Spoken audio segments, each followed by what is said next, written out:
Hello viewers, আসসালামু আলাইকুম। ষষ্ঠ শ্রেণীর ইংরেজি প্রশ্ন নিয়ে আমি তোমাদের সামনে হাজির হয়েছি। তোমাদের ষষ্ঠ শ্রেণীতে আগামীকালকে যে প্রশ্নটি আসবে সেই প্রশ্ন সম্পর্কে আমি একটু বিস্তারিত আলোচনা করছি। তোমাদেরকে 4টি কাজ দেওয়া হবে: টাস্ক 1, টাস্ক 2, টাস্ক 3, টাস্ক 4। এই যে টাস্ক 1, টাস্ক 2 এবং টাস্ক 3-তে থাকবে এ বি এবং টাস্ক 4-এ থাকবে এ বি সি। তো তার মানে আমাদের এই 4টা কাজটা সমাধান করতে হবে। দেখো কিভাবে আমরা সমাধান করি। সমাধানটা খুব সুন্দর করে আমি তোমাদেরকে দিয়ে দিয়েছি, তোমরা শুধু জাস্ট মনোযোগ সহকারে দেখবে এবং আনসারগুলো আগামীকালকে পরীক্ষার খাতায় লিখে দিয়ে আসবে। অবশ্যই তোমরা সবাই ভালো রেজাল্ট করবে। যেমন ধরো 1 নম্বরটি রয়েছে টাস্ক 1, এখানে 4 জন মিলে একটা গ্রুপ তৈরি করার কথা ছিল, এটা দিয়েছি। টাস্ক 2-তে দেখো সামারি আসলে দিবা, নাহলে দরকার নাই, এই অ্যাডজেক্টিভগুলো দিয়ে দিবা। টাস্ক 3-তে এ বি সি, এ এবং বি নাম্বার কোশ্চেনটা আমরা সমাধান করেছি।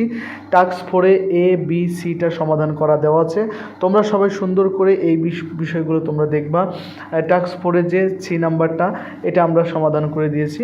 তো তোমরা সবাই প্রশ্নটা বুঝে পড়ে তারপরে স্ক্রিনশট দিয়ে তোমরা খুব সহজেই কিন্তু এই প্রশ্নগুলোর সমাধান এখান থেকে লিখতে পারবে।